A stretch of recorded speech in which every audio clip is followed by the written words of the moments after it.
যদি আমাকে মনে করতো আমি খেলার যোগ্য তাহলে তো অবশ্যই আমাকে ড্রাফটেই নিত। বলবো যে বিসিবিকে বা কাউকে যাতে টেস্ট প্লেয়ার বলে তকমাটা না দেয়।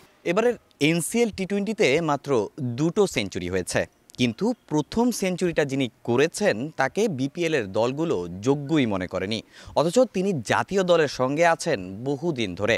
দর্শক, বলছিলাম টেস্ট ওপেনার সাদমান ইসলামের কথা কথা বলবো তার সঙ্গে। সাদমান ভাই, এক যুগ পর বিপিএলে নিলাম ফিরলো, কিন্তু আপনার ভাগ্যটা ফিরলো না। এবারও আসলে কোনো দল আপনার প্রতি ইন্টারেস্ট দেখালো না। আসলে আপনার কি মনে হয় কোন জায়গাতে ঘাটতি আছে আপনার? লাস্ট আমি তো মনে হয় খেলছি 2017 আর 18-এ খেলা হয়েছে, তারপরে তো ওরকম বিপিএল খেলা হয়নি। আমি সবসময় চেষ্টা করছি যেখানে খেলা হয় পারফর্ম করার, বা লাস্ট এনসিএলে যে টি-20টা ছিল বা প্রিমিয়ার লিগ ছিল ওইখানে আমি চেষ্টা করছি পারফর্ম করা, কারণ পারফর্ম করলে অবশ্যই আপনার ইচ্ছা থাকে যে বিপিএলে চান্স আসবে, বা টি-20 ভালো খেললে তো অবশ্যই ইচ্ছা থাকবে। তো হয়নি হয়তো বা নেক্সট টাইম। আপনি এবং মুমিনুল হককে সবসময় একটা টেস্ট ক্রিকেটারের তকমা গায়ে লাগিয়ে দেওয়া হয়েছে, কিন্তু আপনারা সাদা বলে কিন্তু দুর্দান্ত পারফর্ম করে আসছেন। বিপিএলে যখন আপনাদের মূল্যায়নটা হয় না তখন কতটা খারাপ লাগে? আমি 19 ওয়ার্ল্ড কাপে হাইয়েস্ট রান করে ছিলাম 2014-এ। তারপরের থেকে তো কখনো মনে হয় না যে আমাকে সাদা বলে খেলার কোনো কথা বিসিবিও কখনো চিন্তা করছে।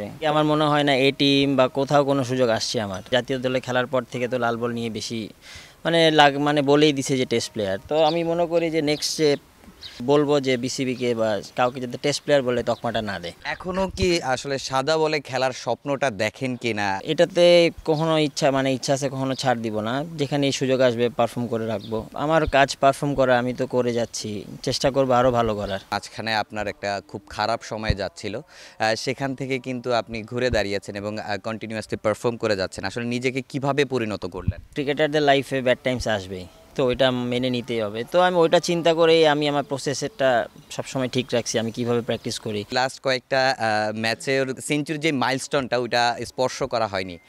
আপনি কি মনে করছেন আসলে কি সমস্যাটা হচ্ছে, বা একটু ফাইন টিউন করা উচিত কিনা?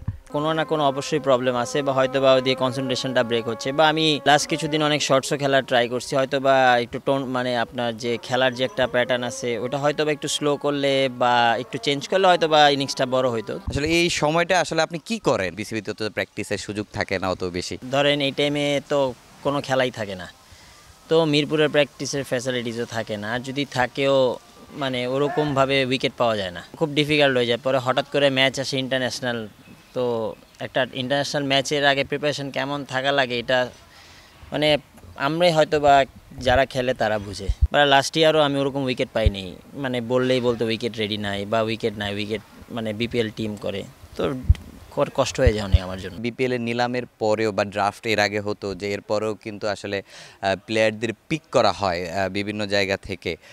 এবার যদি আপনার সামনে বা কোনো দল যদি আপনাকে পিক করতে চায়, আপনি আসলে খেলবেন কিনা? যদি আমাকে মনে করতো আমি খেলার যোগ্য তাহলে তো অবশ্যই আমাকে ড্রাফটেই নিত। তো এখন আর কোনো ইচ্ছা নেই আমার। কথা বলছিলাম সাদমান ইসলামের সঙ্গে। তার আক্ষেপের গল্পটা শুনেছি। লম্বা সময় ধরে জাতীয় দলে খেলছেন, কিন্তু কখনোই তাকে সাদা বলে সেভাবে বিবেচনা করেনি বিসিবি। ফ্র্যাঞ্চাইজিগুলো মুখ ফিরিয়ে নিচ্ছে, তবে সাদমান এত সহজে হাল ছাড়বেন না, চেষ্টাটা করেই যাবেন। তামিম হোসেন, সময় সংবাদ, ঢাকা।